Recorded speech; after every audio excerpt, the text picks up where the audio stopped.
नमस्कार दोस्तों, हमारी आज की कहानी है दामाद को सौतेली सास ने मारा थप्पड़, बेटी ने सिखाया सबक। कहानी पसंद आए तो हमारे चैनल को सब्सक्राइब जरूर करना। किसी ने दरवाज़ा खटखटाया तो आवाज़ सुनते ही रसोई में काम कर रही माँ सरस्वती जी पल्लू से हाथ पोंछते हुए आंगन में भागकर दरवाजे पर आई। माँ को देखते ही संजना गले से लिपट गई। दोनों तरफ आंसुओं का सैलाब उमड़ पड़ा। दीदी बस करो यार, कितना रोती हो। मुझे तो ये समझ में नहीं आता आपकी आंखों में इतना जल्दी आंसू कैसे आ जाता है। मैं तो कितनी बार माँ के हाथों कान के नीचे खा लेता हूँ, फिर भी कभी आंसू नहीं आता। भाई हंसते हुए बोला, अपनी बकवास बंद कर और बैग लेकर आंगन में आ। बेटा तू अकेली आई, दामाजी क्यों नहीं आए? माँ फुर्सत नहीं थी इसलिए। आंगन में आए तो पापा को देखते ही कलेजा फट गया। गले से लिपटकर खूब रोई, मानो वर्षों बाद मिल रही हो। चुप हो जा बेटा, तबीयत खराब हो जाएगी। चल मुँह हाथ धो ले, मैं तुम्हारे लिए कुछ खाने को लेकर आती हूँ। ठीक है माँ, बोल संजना हाथ मुँह धोने चली। कुछ देर बाद जब माँ खाना लेकर आई तो देखा संजना कमरे में गुमसुम बैठी कुछ सोच रही है। चेहरे पर भी काफ़ी उदासी दिख रही थी। माँ कुछ क्षण बाहर खड़ी देखती रही, फिर कमरे में जाकर कंधे पर हाथ रख बोली, बेटा क्या बात है, बहुत उदास दिख रही है, कोई तकलीफ है? नहीं माँ, कोई तकलीफ नहीं है। बात टालने की कोशिश की। ठीक है चलो खा लो, मैं तुम्हारे लिए गरम गरम आलू के पराठे बनाई हो। संजना के खाने के बाद माँ अपने पास बिठाकर ससुराल वालों के हालचाल पूछने लगी। संजना मुस्कुराते हुए जवाब तो दे रही थी, पर चेहरे पर उदासी साफ झलक रही थी। रात को सोते समय माँ ने बेटी का सिर गोद में रख बालों में उंगली फिराते हुए कहा, संजना एक बात पूछूं? हाँ पूछो ना मम्मी। सच सच बताएगी ना? हाँ हाँ माँ बताऊंगी ना, आप पूछो तो। बेटा तुम्हारे ससुराल में कोई दिक्कत तो नहीं? कहीं तुम सबसे रूठ कर तो नहीं आई ना? नहीं माँ, आपको ऐसा क्यों लग रहा है? बेटा तुम एक महीने में तीसरी बार आई हो और इस बार दामाजी भी साथ नहीं आए। फिर तेरे चेहरे की उदासी देख मुझे ऐसा लग रहा है कि तुम्हें कोई तकलीफ है। ससुराल में कोई कमी है बेटा? नहीं माँ, देखो बेटा, एक अनजान परिवार में स्वयं को ढालना आसान नहीं होता। सच कहूँ तो ससुराल में एक बेटी को अपने लिए जगह बनाना भी किसी जंग जीतने जैसा ही है। तुम अगर ससुराल की जिम्मेदारियों से परेशान हो रही है, भाग रही है, तो फिर गलती कर रही हो बेटा। जिम्मेदारियों से जितना भागोगी उतना दुखी होगी, इसीलिए उसका सामना करो। हाँ माँ समझ गई। माँ बेटी को गले से लगा सो गई। कुछ देर बाद जब आंखें खुली तो देखा संजना के आंखों से आंसू निकल रहे थे। बेटा तू रो रही है? नहीं माँ, नहीं रो रही हूँ। माँ को थोड़ा शक हुआ, तुम झूठ बोल रही हो, क्योंकि मैंने तुम्हारी और दामाजी की बातें सुन ली। सुनते ही एकदम से चौंक गई। माँ क्या आपने सच में सुन ली? हाँ बेटा, मैंने सारी बातें सुन ली। माँ ने अंधेरे में तीर चलाया। संजना माँ की गोद में सिर रख फूट फूट कर रोने लगी। माँ मुझसे बहुत बड़ी भूल हो गई, मैंने गलत जीवन साथी चुन लिया। अब मुझे उस घर में रहने का बिल्कुल मन नहीं होता। क्या हुआ बेटा, ऐसे क्यों बोल रही है? साफ साफ बताओ क्या बात है? माँ शादी के कुछ दिनों बाद ही मेरे ससुराल वाले मुझ पर बहुत दबाव डाल रहे हैं कि जाओ मायके से अपना हिस्सा लेकर आओ। मना करती हूँ तो बहुत झगड़ते हैं, बार बार यही कहते हैं मायके में तेरा आधा हिस्सा होगा, जाओ ले लो, क्योंकि तेरी माँ सौतेली है। पापा भी इतने बीमार हैं, उनकी ज़िंदगी का तो ठिकाना नहीं। फिर तो सारी प्रॉपर्टी तुम्हारे सौतेले भाई की हो जाएगी, तुम्हें कुछ नहीं मिलेगा।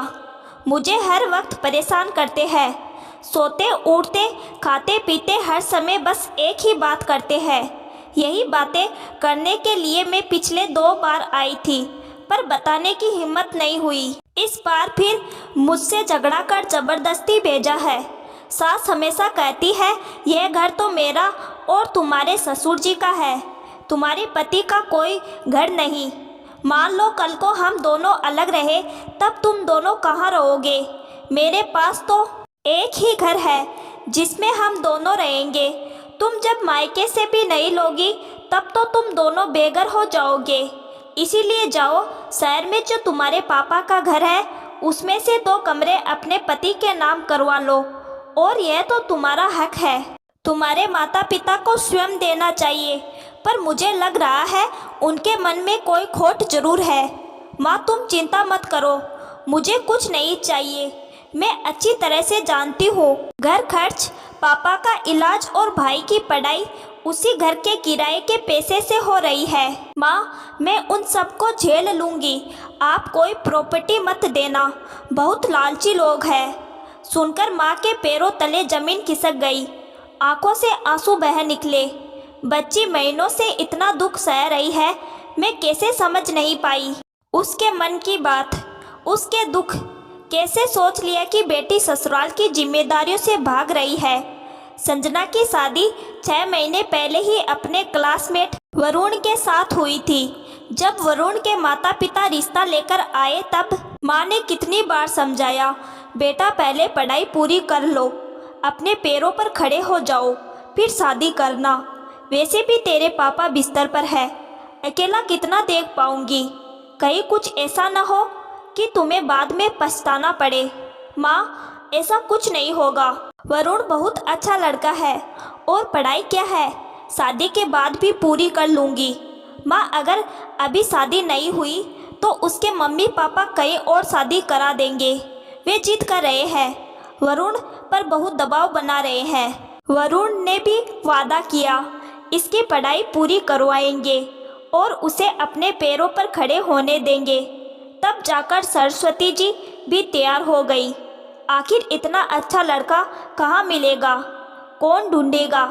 बिना दहेज की शादी हुई, इसीलिए सरस्वती जी ने अपने गहने तुड़वाकर बेटी के गहने और दामाद के लिए चेन, अंगूठी और ब्रेसलेट भी बनवाई और खूब सारा सामान दिया। लेकिन आज सच्चाई जान मन बहुत खिन्न हो गया। और तुम दोनों की पढ़ाई, नौकरी, वो सब झूठ था शादी करने के लिए। अब कहते हैं मायके में इतनी प्रॉपर्टी है, लेकर आओ, हम दोनों मिलकर बिजनेस शुरू करते हैं। मैं नहीं जानती इतनी बड़ी भूल कैसे हो गई मुझसे। मुझे माफ़ कर दो माँ, भूल तो तुमसे हो गई, लेकिन तुम्हें परेशान कर तुमसे भी बड़ी भूल उसने कर दी है। तू चिंता मत कर, तेरी माँ सब ठीक कर देगी और मैं तुझे बेघर नहीं होने दूंगी मेरी बच्ची। माँ, पापा को कुछ मत कहना, कहा ना, तू चिंता मत कर, सब मुझ पर छोड़ दे। अच्छा, एक बात बताओ, उसने तुम पर हाथ भी उठाया? संजना माँ के सीने से लग जोर से रोने लगी। माँ अपनी बाहों में भर बेटी को सुला लिया। रात भर नींद नहीं आई। अपनी पिछली यादें चलचित्र की भांति दिमाग में घूमने लगी। क्या सच में माँ की परछाई बच्चों को लग जाती है? उसका भी पहला रिश्ता कुछ यूं ही दहेज की बलि चढ़ गया था। उसकी भी शादी एक ऐसे ही लालची परिवार में हो गई थी, जहाँ 5 तोले सोना नहीं देने पर बच्चे को उससे छीनकर उसे भगाने की योजना बना रहे थे। संयोग से सरस्वती ने सुन लिया और रातों रात अपने 2 महीने के बेटे को लेकर मायके भाग आई। फिर पलटकर ससुराल नहीं गई। कुछ सालों बाद एक रिश्तेदार की शादी में संजना के पापा से मुलाकात हुई, जहाँ संजना के पापा विदुर थे और सरस्वती परित्यक्ता। दोनों परिवार वालों ने आपस में बातें कर दोनों की शादी कर दी और शादी के साथ ही परिवार भी पूरा हो गया। अब दोनों पति पत्नी बच्चों के साथ अच्छे से जीवन बिताने लगे। लेकिन भगवान को कुछ और ही मंजूर था। अभी 2 साल पहले पति लकवाग्रस्त हो गया और बिस्तर पर आ गए। तब से सरस्वती पति को देखने के साथ ही घर और बाहर अकेले ही सब संभालती है। यही सब बातें सोचते सोचते पता नहीं कब आंख लग गई। सुबह जब आंख खुली तो सबको सोते छोड़ चाय नाश्ता बनाया और सीधा बेटी के ससुराल चली। इतनी सुबह सुबह सरस्वती जी को देख समधी, समधन और दामाद पहले तो चौंके, फिर थोड़ी राहत की सांस ली। सोचने लगा शायद इस बार की चाल कामयाब रही। आइए समधन जी, इतनी सुबह सुबह अचानक कोई काम था? हाँ, काम तो रहेगा ही। जब शादीशुदा बेटियां ससुराल के बजाय मायके में जाकर बैठे तो एक माँ परेशान तो होगी ही। मैं चाय बनाकर लाती हूँ। चाय नाश्ता रहने दीजिए समधन जी, पहले काम की बातें कर लेते हैं। क्या बात है समधन जी, मैं समझी नहीं। देखिए, मैं बातों को घुमा फिरा कर नहीं, खरी खरी बातें करने में विश्वास करती हूँ। आपकी जो मांगे हैं मैं पूरी करने को तैयार हूँ। फिर मैं तो कहती हूँ मेरी बेटी को परेशान करने की बजाय आप मुझे पहले ही बता देती तो बढ़िया रहता। नहीं, ऐसा कुछ नहीं है जैसा आप सोच रहे हैं, और फिर इतनी जल्दी भी नहीं है। आप आराम से। नहीं नहीं, अब और ज़्यादा आराम से नहीं। मेरी बेटी ने बहुत दुख सह लिया, अब और नहीं। मैं शहर में बने मकान के 2 कमरे नहीं बल्कि एक पूरा फ्लोर देने को तैयार हूँ। आप बोलिए कौन सा फ्लोर चाहिए, ऊपर वाला या नीचे वाला? सबने एक दूसरे की तरफ खुशी और आश्चर्य की नज़रों से देखा। यह हम कैसे कह सकते हैं? आपको जो ठीक लगे हमारे लिए भी ठीक है। नहीं नहीं, ये तो आप ही बताएंगे, फिर बाद में कहीं कोई और समस्या ना हो। ठीक है, मुझे ऊपर वाला फ्लोर ही दे दीजिए, चालाकी दिखाते हुए कहा, ताकि उसके ऊपर और फ्लोर बना सके। ठीक है, जितनी जल्दी हो सकेगा मैं अपनी बेटी को उसका हिस्सा दे दूंगी। घर आकर सरस्वती ने आराम से पति को सब समझाया। पहले तो चौंके, लेकिन बेटी के भविष्य की बात सोच वह तुरंत तैयार हो गए। उन्होंने बिना देर किए पेपर तैयार करवाकर बेटी को ससुराल वालों के सामने थमा दिया। संजना तुरंत पेपर लेकर वरुण की ओर बढ़ाया। अरे बेटा, तुम अपने पास ही रखो ना, सास ने कहा। नहीं नहीं, यह इनके काम का पेपर है। वरुण जैसे ही खोलकर देखा तो हाथ में तलाक का पेपर देख भौचक्का रह गया। यह क्या है संजना, क्यों तुम्हें दिखाई नहीं दे रहा? लेकिन तुम मुझे तलाक। नहीं नहीं, तुम ऐसा नहीं कर सकती। लेकिन मैंने तो कर दिया है, अब तुम्हारी बारी है साइन करने की। देखो संजना, तुम ऐसा नहीं कर सकती। तुम जानती हो ना मैं तुमसे कितना प्यार करता हूँ। चलो छोड़ो, मुझे कोई प्रॉपर्टी नहीं चाहिए, मुझे तो सिर्फ तुम चाहिए। जो कुछ हुआ वह बस एक भूल थी, तो उसे भूल जाओ और चलो घर चलते हैं। माँ, आप ही समझाइए ना। सरस्वती जी ने एक झन्नाटेदार तमाचा गाल पे जड़ा। मेरी बेटी तुझे कठपुतली दिखाई देती है जिसे तुम सब अपने इशारों पर नचाते रहोगे? तुम्हारी पत्नी है, उससे प्यार करते हो, फिर क्या कोई इस तरह अपनी पत्नी के साथ बर्ताव करता है? और तुम्हें क्या लगा इसके पिता बीमार है, माँ अकेली है, तो तुम जो कहोगे वो चुपचाप तुम्हारी सब बात मानती रहेगी? अगर यह सब पहले ही बता दिया होता तो इतना दुख झेलने की नौबत ही नहीं आने देती। अपनी बेटी का ब्याह तुम्हारे साथ कर मैंने एक भूल तो कर ली, लेकिन तुम इतने लालची हो, मेरी बेटी को टॉर्चर करते हो, ये जानते हुए भी मैं तुम्हारे घर दोबारा भेजने की भूल नहीं कर सकती, क्योंकि भूल एक ही बार होती है, बार बार नहीं। तुम्हारी माँ हमेशा कहती थी मेरी बेटी बेघर हो जाएगी, तो सुनो, मैंने घर के साथ आधी संपत्ति बेटी के नाम कर दी है, तो अब वो बेघर नहीं, उसके पास भी घर है, जमीन जायदाद है, तो तुम्हारे नरक जैसे घर में उसे जाने की जरूरत नहीं। वरुण हक्का बक्का होकर देखता रह गया।